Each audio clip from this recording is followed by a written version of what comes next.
Reach for the speed, reach for the whistle, go where the rail may run. Reach for the words, reach for the story, follow the rainbow sun. To a shining time station, where dreams can come true, waiting there for you.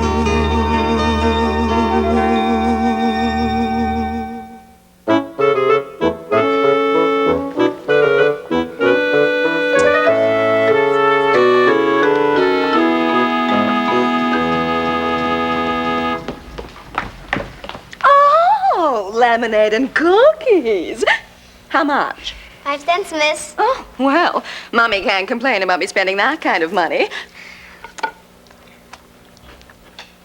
Quelle surprise! They're scrumptious.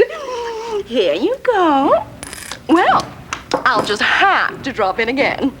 Au revoir, kidlets. Yes, we did it! Congratulations, Jay! You made your first nickel. Why, that's almost 5 cents. But it was just 1 nickel. How would you like to make 10 nickels? Yeah! How'd you like to make 50 nickels? Yeah! How'd you like to make 100 nickels? Yeah! But housekeeper, how do I do it? How do we do it? How? How? By forming a partnership with me. A partnership. Now, kids, you want to make money, don't you? Yeah! Okay, it's a deal, it's a deal. Now, you kids wait right here, okay? And I'm going to be back before you can slice a lemon with our new management team.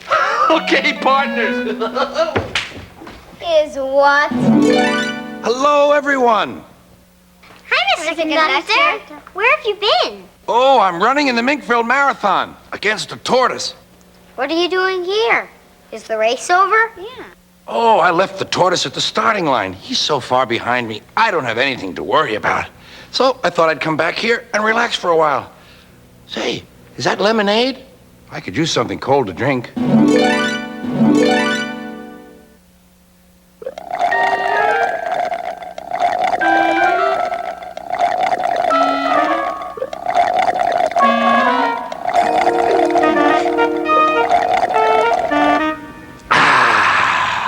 That's better.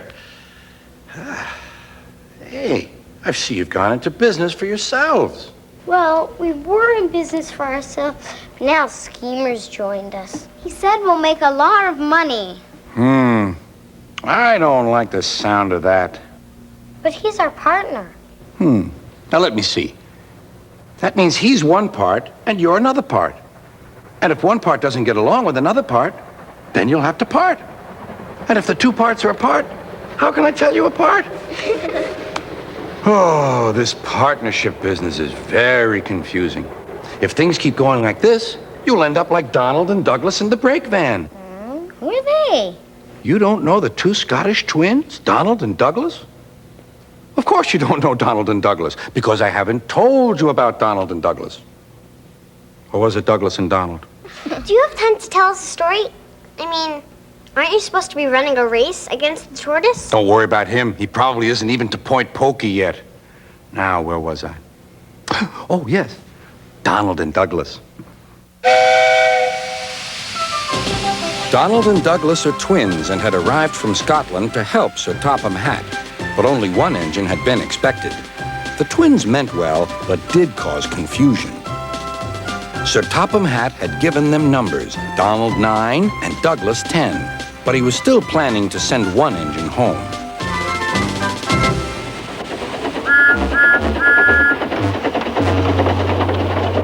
There was a brake van in the yard that had taken a dislike to Douglas. Things always went wrong when he had to take it out. His trains were late, and he was blamed. Douglas began to worry. Donald, his twin, was angry. "You're a muckle nuisance," said Donald. "It's to leave you behind I be wanting." "You can't," said the brake van. "I'm essential." "Ah, are you?" Donald burst out. "You're nothing but a screeching and a noise when all's said and done. Spite doggy, would you? Take that!" "Oh! Oh!" cried the van. There's more coming should you misbehave. The van behaved better after that. Until one day, Donald had an accident. The rails were slippery. He couldn't stop in time.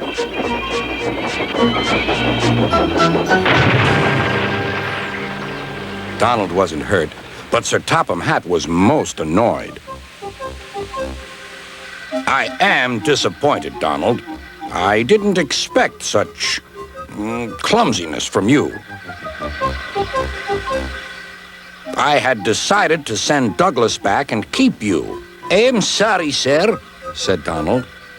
I should think so, too. You have upset my arrangements. Now, James will have to help with the goods work while you have your tender mended. James won't like that. Sir Topham Hatt was right. James grumbled dreadfully about extra work.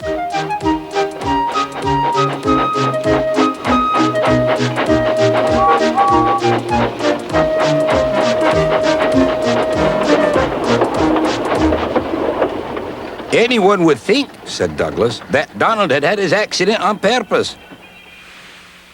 I hear tell about an engine and some tar wagons. Shut up, said James. It's not funny. He didn't like to be reminded of his own accident. Well, well, well. Surely, James, it wasn't you. You didn't say. James didn't say. He slouched sulkily away. James is cross, snickered the spiteful brake van. We'll try to make him crosser still. Hold back, giggled the freight cars to each other. James did his best, but he was exhausted when they reached Edward's station. Luckily, Douglas was there. Help me up the hill, please, panted James. These freight cars are playing tricks. We'll show them, said Douglas.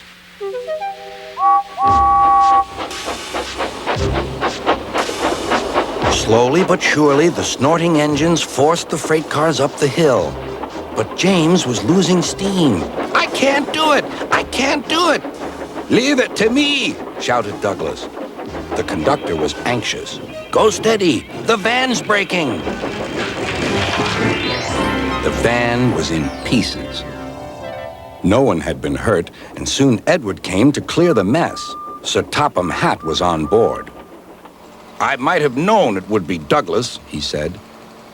Douglas was grand, sir, said Edward. James had no steam left, but Douglas worked hard enough for 3. I heard him from my yard.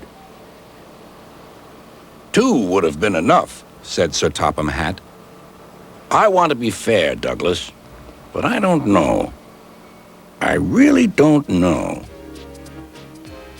Sir Topham Hatt was making up his mind about which engine to send away, but that's another story.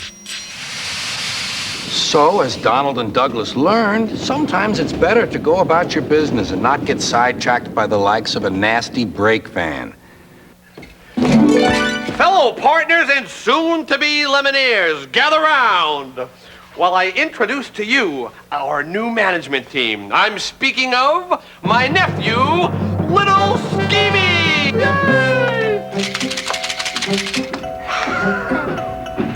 Hi, kids. Great to know you. Out of my way, please. Now, first thing first, we raise prices. Lemonade goes up to 6 cents, and cookies go up to 7.5 cents. There's no such thing as 7.5 cents. Okay. Ow, ow, ow. Twist my arm. We make it 8 cents. You gotta love this kid. You gotta love him. And hey, let's put more water in the lemonade. Always thinking, always thinking. I don't know where he gets it from. I really, really don't. And such impeccable taste in clothing. Kids, listen, now I want you to be listening to everything that Schemy has to say, okay? Because his ideas are... they're beautiful.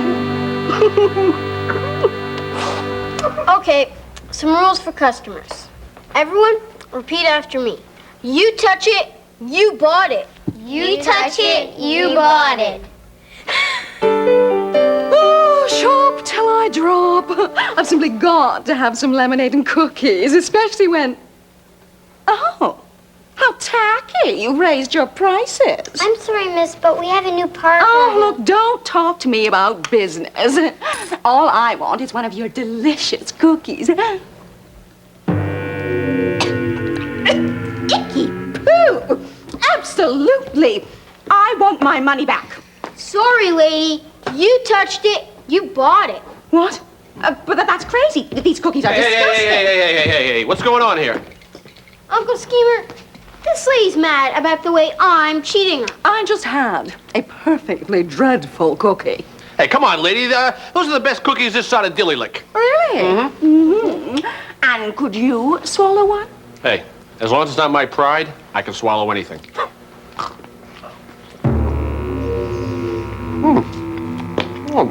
These are the best tasting cookies, pepper and spinach, I've ever had in my entire life. Well, yes, I suppose I can't argue with that. But that's the last time I come to this lemonade stand.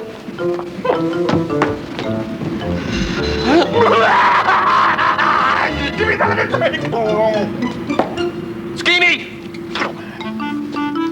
Come on, move it! Yes, Uncle Schemer? Skeeny, you're a genius. Genius. Those things are so bad, no one's gonna take them, so we can continue to sell them over and over and over again. Oh, hello, Schemer. Have you seen Stacy Jones? I've just got to find out what time the train from Cloggyville arrives. I'm expecting friends in for my garden party. Let me introduce to you my young nephew, little Skeeny. It's a most sincere pleasure to make your acquaintance, Miss Moo. Oh, what a darling little boy. I heard you were in town visiting your uncle this week. Oh, is this a lemonade stand? Oh, how wonderful. Ma'am, I'd be most honored if you let me and my good friends sell you our lemonade and cookies for your party. Oh, that would be perfect. Well, in that case, what the heck are we waiting for? Why don't we step outside, Skeeny, and draw up a contract?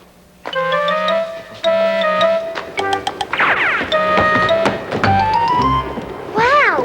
If we sell all our cookies and lemonade for Mitch Smoot's party, we'll make tons of money! Yes!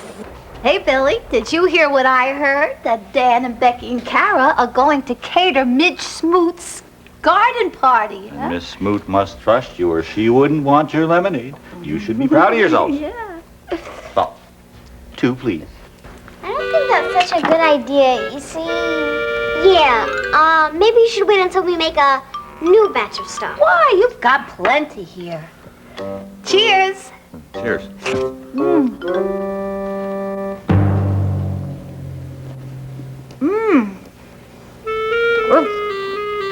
Very interesting. Interesting. Maybe some lemonade would be good. Yeah.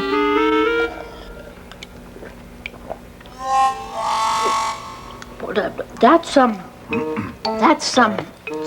lemonade. That's lemonade. That's okay. You don't have to finish it. You're probably not all that hungry. That's right. We just had a big meal. Yeah. Maybe we'll have some later. Yeah, later. Yeah.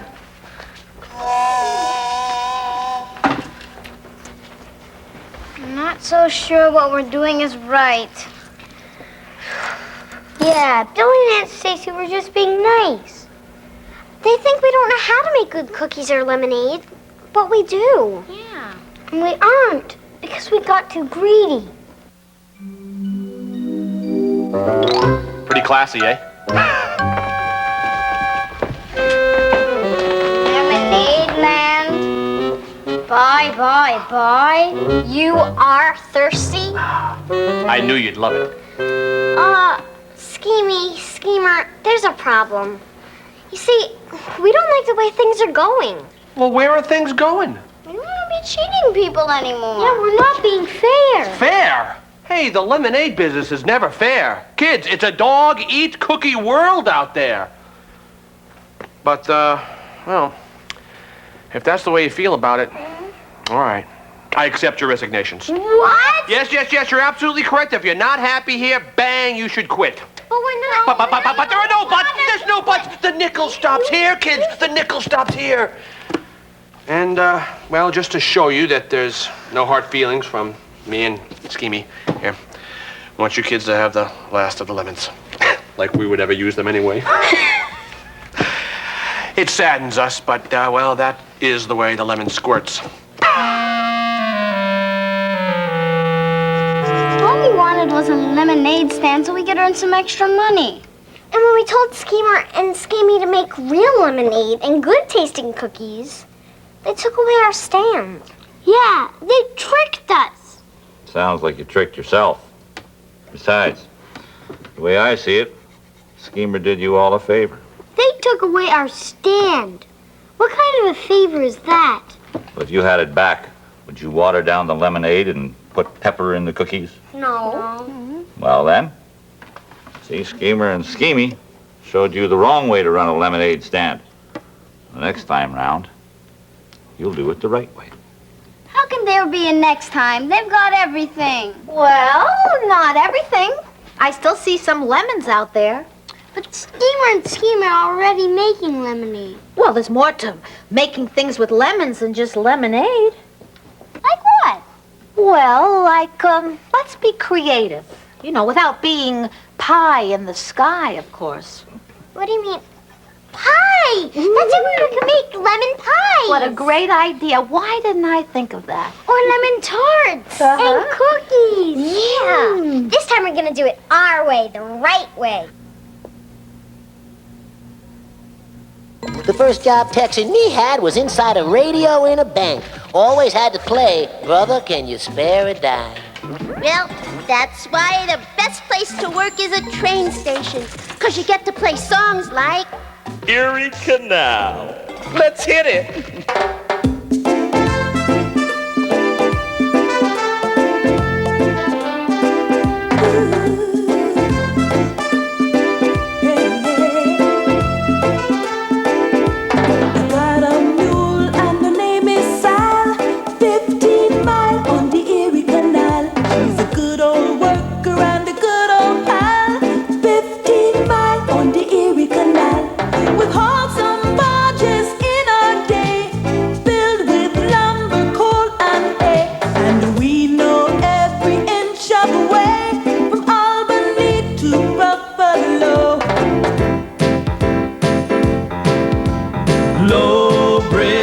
Everybody down, low bridge, for we're going through a town. And you'll always know your neighbor, you'll always know your pal, if you've ever navigated on the Erie Canal.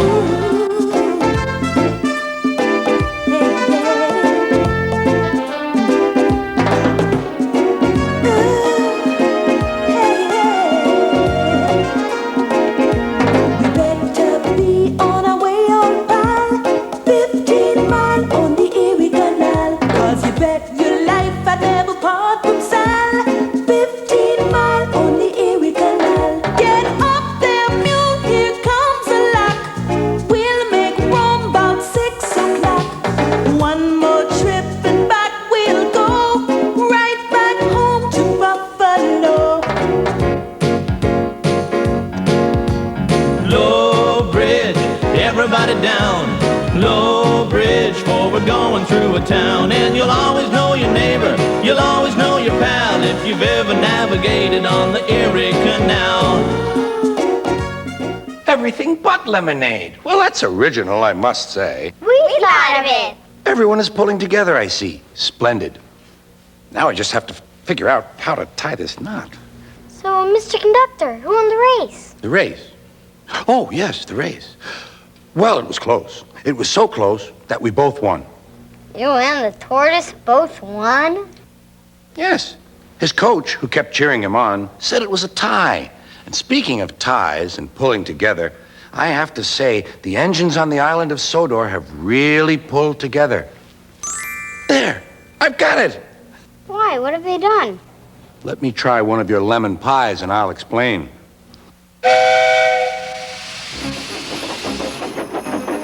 Snow came early to the island of Sodor. It was heavier than usual. Most engines hate snow. Donald and Douglas were used to it. Coupled back to back with a van between their tenders and a snowplow on their fronts, they set to work. They puffed backwards and forwards, patrolling the line.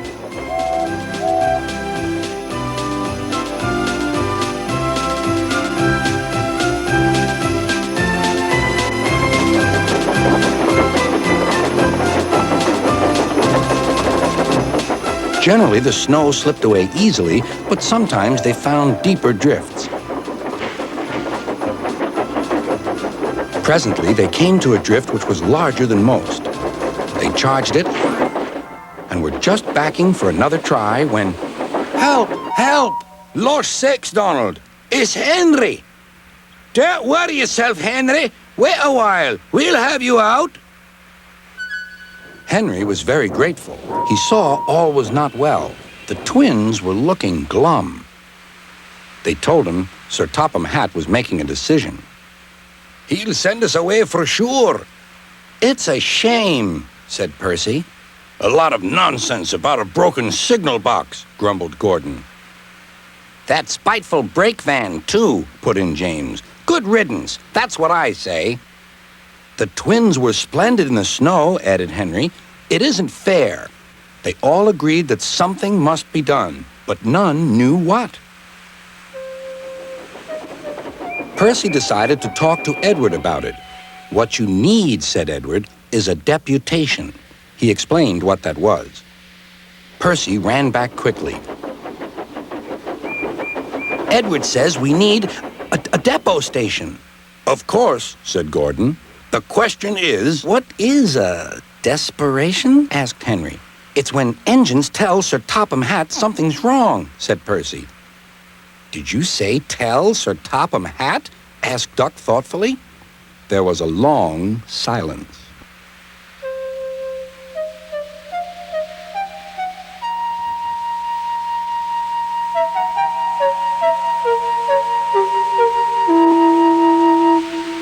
I propose, said Gordon, that Percy be our disputation. Me? Squeaked Percy. I can't. Rubbish, Percy, said Henry. It's easy. That's settled then, said Gordon. Poor Percy wished it wasn't. Hello, Percy. It's nice to be back. Percy jumped. Yes, sir, please, sir. You look nervous, Percy. What's the matter? Please, sir, they've made me a desperation, sir. To speak to you, sir. I don't like it, sir. Sir Topham Hatt pondered. Do you mean a deputation, Percy? Yes, sir, please, sir. It's Donald and Douglas. They say, sir, that if you send them away, sir, well, they'll be turned into scrap, sir. That would be dreadful, sir. Please, sir, don't send them away. Thank you, Percy. That will do. Later, Sir Topham Hatt spoke to the engines.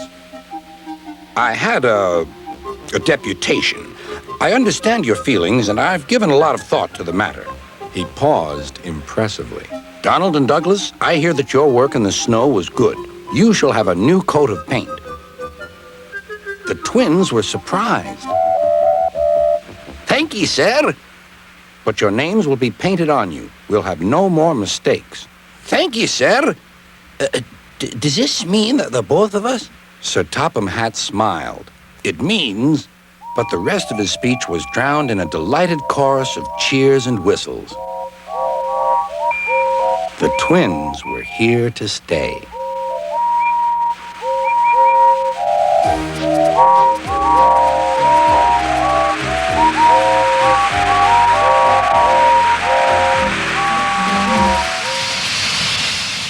So, as you can see, some of the most surprising things can happen when you stand up for what you believe. And speaking of believing, it's time to be leaving. Hey, look what we got here, scheme team. Looks like we have some competition. Well, since you took over their last stand, the kids thought they'd start another one. Yeah. All right, ladies, just keep going around in a circle. Ah, my dear Midge. Don't you dare mid-smoot me. Why, you're lucky my dog is better after eating 2 of your cookies. He was sick all afternoon. Well, it's hardly our fault that the dog got sick. It wasn't our fault. I mean, Oh, just be quiet, you little twerp. We are going to keep marching until this stand is under new management. We'll stop people from buying anything. Ladies? Wait a minute. You don't mean the arcade? I mean, that mean no more money for the jukebox? People can't buy cheese, Giggles? And I want my money back. New management! Come on! Go! Come on! Here it is. Here's the new management right over here. Ladies, hold your fire. Miss Moot, we were wondering if you're still gonna have your garden party. Oh, I'd love to, but I don't have any refreshments for my guests. Oh, but we do. See, we have everything but lemonade. Oh, And we have a policy. what kind of policy, dear? Well, we say that honesty is the best policy. Yeah. Oh, it'll be a pleasure dealing with honest people once more. Ladies, we have accomplished our mission. Kids, we'll see you at the garden party. As for you, schemer, if you ever try, or even think of trying, or consider pulling such a stunt again, I personally will bring every member of the Friends of the Flowering Cactus Ladies Auxiliary down here to pick at your arcade. And that is no joke. Oh. Wait a minute. Friends of the Flowering Cactus Ladies Auxiliary? My mommy is in that group.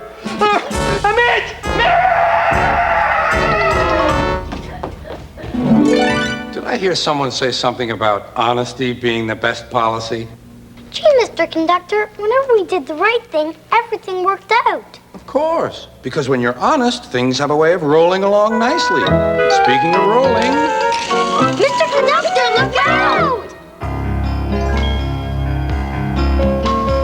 Reach for the speed, reach for the whistle, go where the rail may run. Reach for the words, reach for the story, follow the rainbow sun. To a shining time station, where dreams can come true, waiting there for you. So much to see, so far to travel, so much to learn to know. Friends by your side, hopes to hold on to, who knows how far you'll go. To a shining time station,